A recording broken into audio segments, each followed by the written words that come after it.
And do the acapella right now. Yeah, got to do it. Ooh. I'm about to stand up on the table. Hello. What up, world? What up, world? We back for another edition of Infinite Vibes. Clap it up for ourselves like we always do, man. I am Moran, the man, the richest lady in the A.B. Lex in the building. What's happening? What's up, bro? How you feeling? I'm blessed. I'm highly favored. You know what I'm saying? Yes. I've been drinking a lot of water. Been using the bathroom a lot today. I'm telling you, that's one of them things you gotta make sure. But it's good. You flushing yourself out. You just hydrating. We need that. Absolutely. How you feeling about the climate of what's happening today? That's a lot going on in the world, but it has nothing to compare to what this guy got going on. We got a special guest in the building. You know What's the move? What's the move? Hey. I just want your body, come on through. You got to do the acapella at the end, bro. But before we do the acapella, you got to introduce yourself, my boy. What's up, y'all? It's your boy Gabe Lustman. What's the move is out now. I'm excited to be here on the Infinite Vibes podcast. Absolutely, man. He's here. He got the John B. I love shades. that. He got the John B. Right. beard. You know what I'm saying? He, Okay. you know, he out here with it, man. Right. I was careful what it said. How you feeling, Gabe? I'm on 11 right now, man. I just did a 11 city radio promo tour to kick off my song "What's the Move." Congratulations. And this is I think this is the first podcast that I'm doing to promote that song, so I'm really excited to be here. And I think we've interviewed before. We have. You know what I'm saying? And it's nice to meet you. This is my sis. Of course. So I'm really excited to be here. Absolutely, Yes, man. So Chris, well, if Chris seen you, we know that you good people. You Yeah. know what I'm Most definitely. saying? Shout out to Chris. that's what it is. Shout out, got wham, man. So, you know, I don't think a lot of people really understand when it comes to music. This is something that you really have been doing for a very long time. Like Yeah, you really 19 years. Yeah. 19 years. Since was May of 2006. Wow. So being an artist as of right now, from just looking at everything, it's feeling like this could potentially be your one. This could potentially be like the record that could really, really change. I mean, because obviously you're a successful artist. Right. But taking it to that next level, this feels like this could really be that one for you. Yeah. So talk to our listeners about just like the real grind of being an up-and-coming artist. Well, it's definitely a lot of work. I think if it was easy, everybody would do it. You know what I'm saying? I know that's a little cliche, but that's the truth. So, like I said, 19 years in, I think just the key is just to stay consistent, build a good team around you, make sure you can learn to do as much stuff as possible by yourself. You know what I'm saying? Where you don't have to pay people and you don't need people. You don't got to need people. You don't got to ask for favors. You can just do everything yourself, dang near. So I think, I just get up every day and I try to do at least 2 or 3 business calls before noon every day and try to line up an interview, a show, book a session, sell a marketing client, with my marketing company I have, Boost Networks.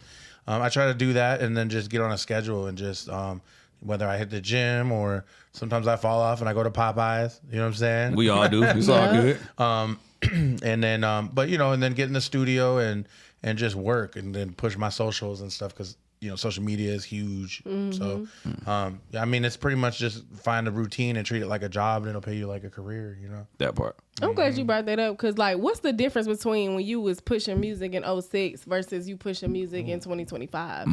Yeah, it's a lot different because I didn't really have a blueprint. I don't think there is a blueprint on success in the music industry unless you're up under somebody who, you're with like Ray Daniels or one of the big hitters, Right. So just figuring it out independently, I kind of had to just trial and error, and it takes a little longer for some other people than some people. It's quick. Some people it takes longer. For me, it took a while. So I'm starting to figure it out and find a sweet spot. And I think in 2006, I was just kind of like shooting in the dark, and now my moves are a little bit more calculated, and I know how to roll out a single, and I have a process. So I'll go do the song in the studio. Speak about the process. We need to know that. Yeah, what is the process? So the process, without giving it all away, yes, to be sold, not told, to a certain degree. I mean, it's like pretty much you gotta make the product first. You gotta have the song. You gotta make a quality song. I have about 3,000 songs recorded. Goodness. So I just stay in the studio and keep working that. I like to refer to it as like my bicep, my musical bicep. Just keep doing the curls, and eventually you're gonna have a muscle. You know what I'm saying? So once I get it, then I go and I'll figure out what concept for a video, and then you got to book the models, and you got to book the stylist and the hair and all that stuff, and the warehouse or the set, of course, all that. And then from there, stylist, and then from there, the day of you shoot. And you get everybody together, and you got to cater, get them food, you know what I'm saying? Everything. And then after that, once the video's done, then you get the edit back. Then you go hit radio, Yeah. drop the song first, never the other way around. I drop the audio before the video, and then go hit radio, go hit the blogs, do press as much as I can, and So then you doing all this independently? everything myself. Yeah, Goodness. So I mean, I'm a crazy person, so like it's I could really just like go like crazy mode and just go get like the work done of like 10 men. You know what I'm saying? Like, and I don't mind doing it. It's my job, so I'm not complaining. It's fun, you know, and it doesn't feel like work. If I was like doing this, like putting on roofs and like scaling buildings and cleaning windows, I would be like, I would hate my life. You know what I'm saying? So, right. like, But you love music. I love this is it, your so passion. it don't feel like work. You know? Yeah. And then you I can just roll respect it that. out and go hit the podcast, go hit every single thing you can do, and then start performing it around town and get booked, and then you build your brand and people reach out to you more, and then from there you just hit social media and make your clips, make your content, be consistent, and I think people find you eventually, and as long as you've got good music and you show like you're trying, then the powers that be, they find you and they'll pull you up and give you opportunities like this, like be able to be on something like this, Infinite Vibes, you know? That's real. I want to ask you a real last question because you said he been doing this for a long time, right? You never gave up. You still going. Where do you see yourself in this industry, knowing that it's different levels? Like you got the mainstream, right? You got the independent level to where you at, but you could be booking your own shows. You got your own fan base. Like, where do you see yourself doing this music to where you like, all right, I'm fulfilled. I feel good. I've been doing it for so long and it's finally paying off. Yeah, I think as artists, we all struggle with, where do we want to be and what's our definition of success? Because like we were just talking about off camera, like I just did the Fox News special. And they call me every year, which is pretty cool. Because when I started in 06, I never knew how to be on the radio or be on a podcast, be on the news or anything. Right. So you just once you get there, it's like now I want to do more. Like now I want to perform on the the BET. You know what I'm saying, like the pre-party, and then eventually get nominated. Go on the MTV Awards. I just went to the MTV block party and I watched like the Kalani, the Jordan, what's his name? Alatuve. Jordan Alatuve. Yeah, I said it right. Okay. Okay. That record fire. I watched him up there in New York when I was on my press run in the fall and watched him perform before the MTV Music Awards, the Video Awards, and it was real cool to see that and it's just understand like I'm at the level where I'm getting like looks like that to even be in the room or be invited to these block parties and stuff, and I guess just my success really. For me, I always like had different ideas, but lately I kind of honed it in because I've been getting that question a lot, So I still wouldn't say I have the full answer for that, but it's just a feeling, for me. Like once I just want to continue to hit accolades. I don't really have an expectation. My expectation is like to keep going and just keep working. Right. And then I guess the number one thing I would say when I feel like I finally made it, like I'm appreciative of all my blessings and everything, of course, right. But I would say like being overseas, performing in an arena, preferably O2 Arena. Okay. You know what I'm saying? And then in London. In London, yeah. And then that's when people could sing my music back to me and they don't even speak English. Right. And they sing my music, but they speak a different language, Yeah. Now that's when I feel like I have done something. And then, and I think a lot of times, like I have like an imposter syndrome kind of vibe, to be honest. And I feel like, why am I here? How did I get here? And, I just feel like sometimes you feel like a failure. Like when you like, and that's the realest I could say it. And I know obviously that's not true, but like, no, it's not true, but just explain it. Like, you feel like, okay, so after I get done here and I just did like 11 radios in the last like 4 or 5 days, and I've been in like 6 different states and just killing myself driving all over the place. And it was cool, but like, it's like now I'm back at the studio. I feel like I'm back at square one. Where do I go from here? And it's like, and then that's like what that roller coaster of the industry can do. And you just have to be grounded and stay prayed up and just have like a plan. So you don't just like that's the difference of 06 and now. Now I know like what I'm going to do next. Okay.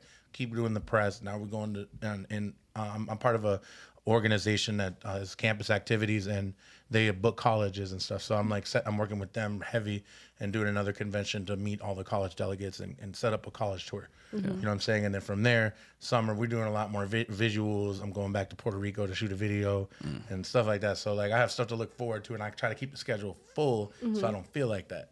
You know what I'm saying? It's kind of like a mind game I play with myself. Like I said, it's crazy. But You said a lot. Like you really A are. lot. Yeah. No, but it's Yeah. good. It's good information because artists that are been grinding for so long, they may be hitting a stumping block to like, I need a push. But hearing you saying like, it's not really about the results. It's about the process that could keep people to still going. You know what I'm saying? Because it's like when you looking at that end goal, it could just be like, never gonna get there. that's the Just take thing. it I home. had to learn to like fall in love with the process because I've always like I've never really I enjoyed the art of doing music, making music, being a creator and an artist and all that and everything about it. I love it, but like the process, like a lot of times we want it right now. And you know what I'm saying? And that's not typically how it's going to go. If you got like stupid long money, you know what I'm saying, to just get out there so fast. That's right? not realistic. I feel like a lot of artists, you gotta, fall in love with the process, but you also gotta have a realistic vision to get to what it is you're trying to do. Like, I mean, there are some artists. Your first song you ever did, it blew up. Like there are, but they're the exception, not the rule. Like, and I feel like a lot of the artists, not to throw any shade towards anybody in any way, but I feel like a lot of artists that do come, they like fly by night. They could hit that viral moment, and then when that's done, they get dropped from the label. I mean, look what just happened at Atlantic. They dropped. There was literally the day after I met with the head of Atlantic in New York on my press run. I think it was back in September, September 10th, if I'm not mistaken. You know, then the very next day, I said, so you guys aren't signing artists right now. What are you guys doing? And we're like talking, we're having our conversation or whatever, in the boardroom, you know, playing my music and all that. And they were like, oh, right now we're not really, but we're looking for songwriters and stuff. We need for this artist, and they start naming off who's looking and stuff.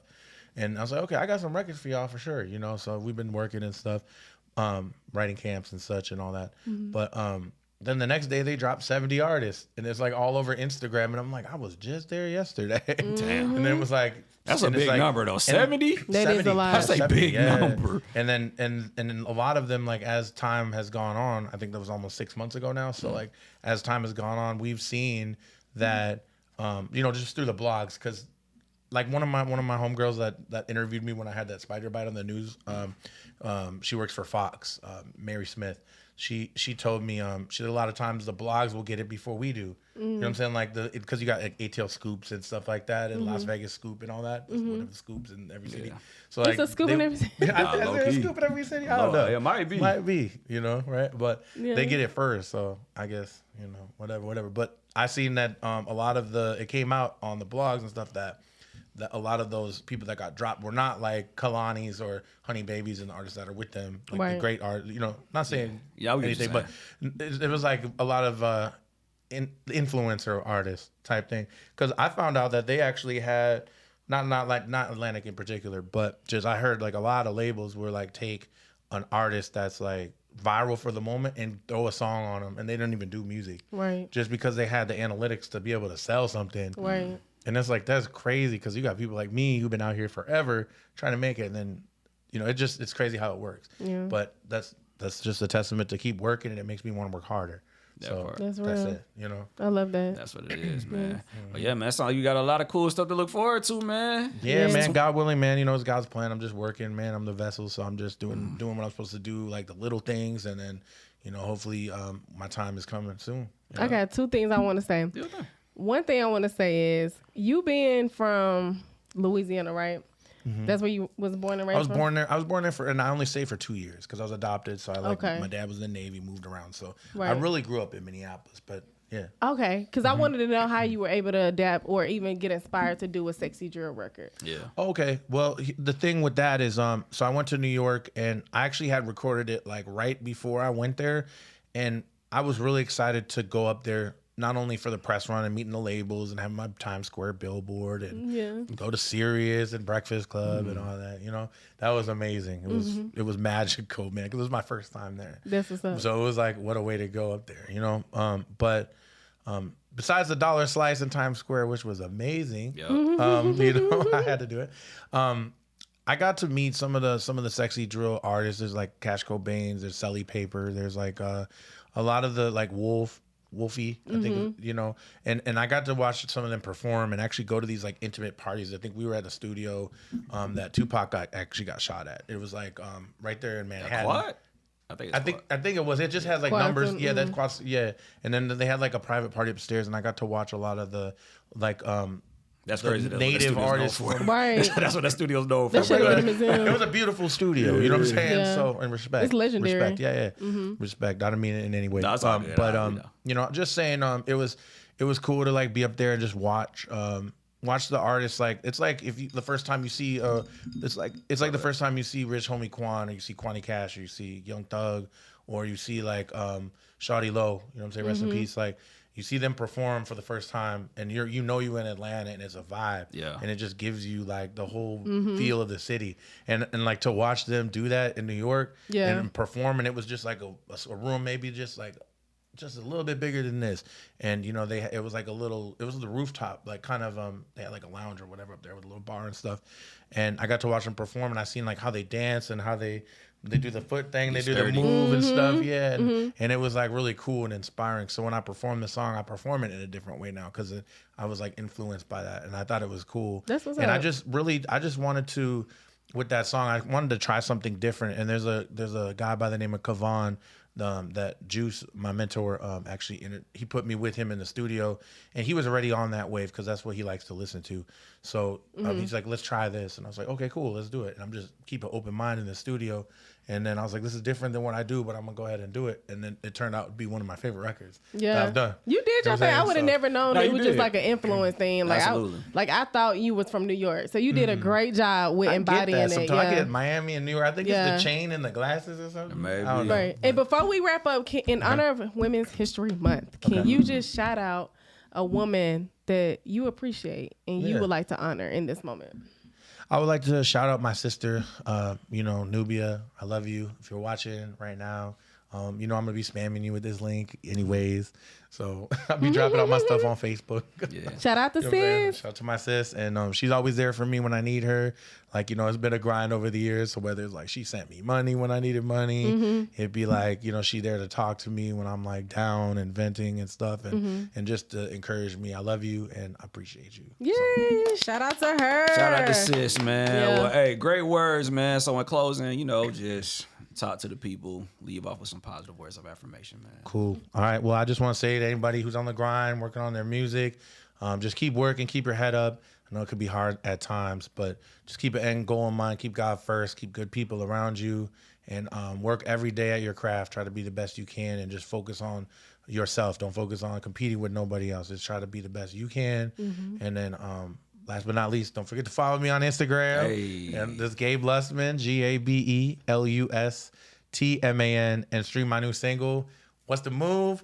It's out now. That's on Spotify, Apple Music, and the video is on YouTube. So make sure y'all check it out. And then if you like what you hear, rock with me. Let's go. And do the acapella right now. Yeah, got to do it. Ooh. I'm about to stand up on the table. Oh, look. What's the move? I just want your body, come on through. You got it bad, I want you. Give me something real, you the truth, yeah. The microphone was on, y'all. The microphone was on. No auto-tune, son. No auto-tune, but that's what it is, I man. love that. Well, congratulations to you on everything you got going on, Gabe. And yeah, man, that's that on Much that. love from Infinite Vibes. Hey, man, that's what put it up. You know what I'm saying? Much love from Infinite Vibes. Infinite Vibes, Miranda, man, Top Flow B-Lex, and Gabe Lustman is in the building. Know what it is?